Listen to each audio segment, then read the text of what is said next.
There is some big questions that kept nagging me as I was testing the iPhone 16 Pro Max. Does the larger screen make it compelling or too big?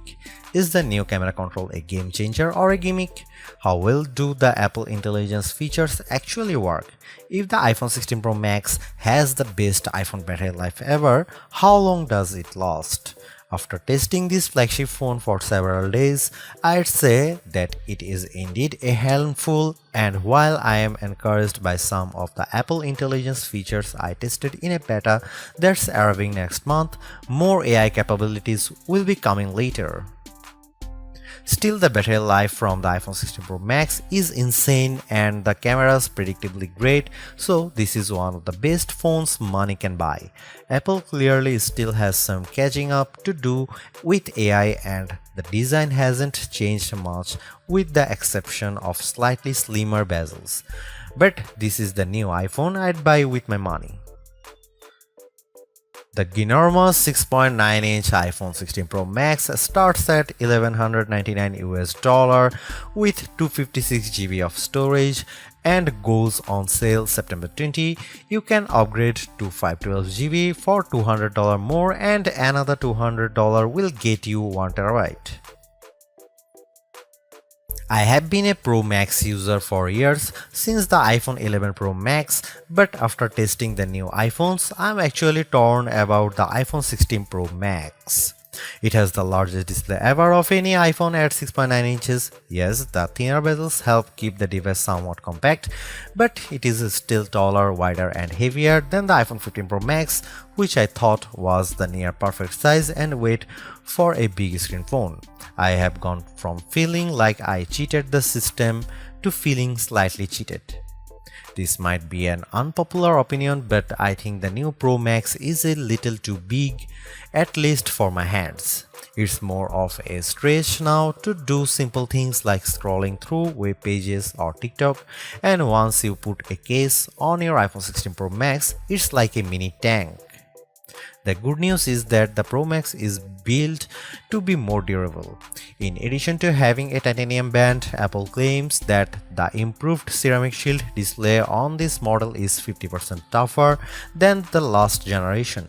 We can't drop these units, but on paper it's encouraging. The iPhone 16 Pro Max comes in 4 colors: titanium white, titanium black, natural titanium and desert titanium.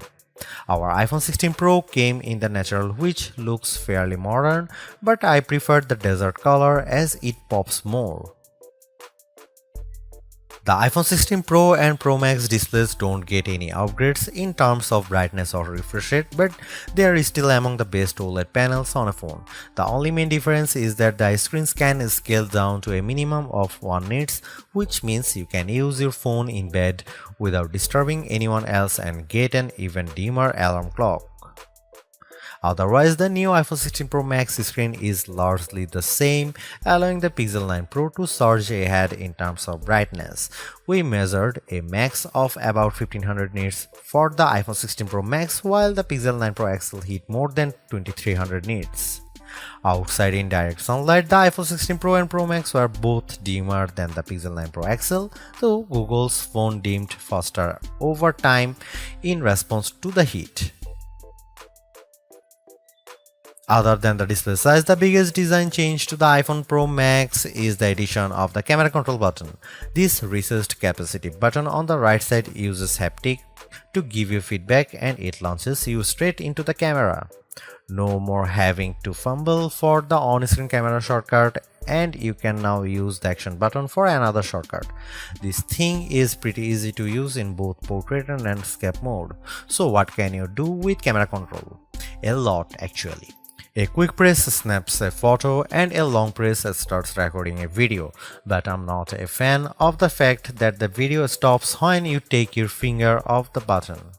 You can also slide your finger across the button to zoom in and out, which is pretty smooth.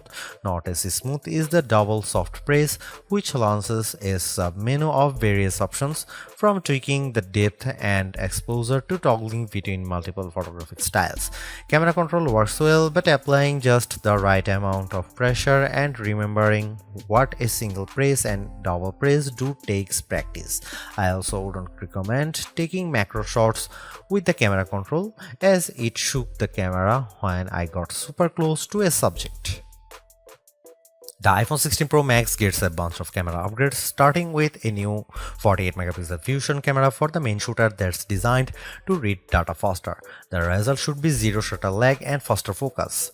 I took some shots of people passing by on scooters and moving taxis at the same time on the iPhone 16 Pro Max and iPhone 15 Pro Max, and the new iPhone was indeed faster. The results were not necessarily sharper though, as you can see in this side-by-side comparison.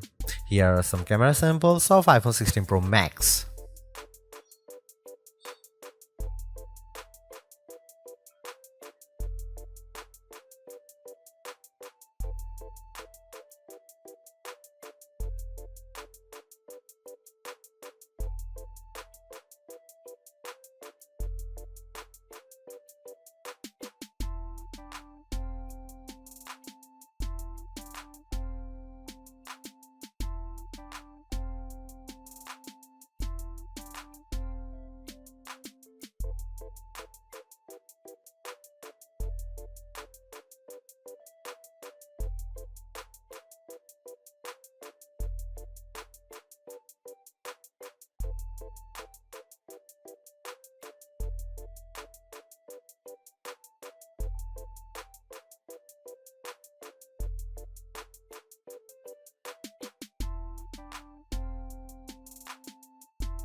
The iPhone 16 Pro Max's video gets an upgrade, with 4K video capture up to 120 frames per second, and there's some pretty neat things you can do with that footage.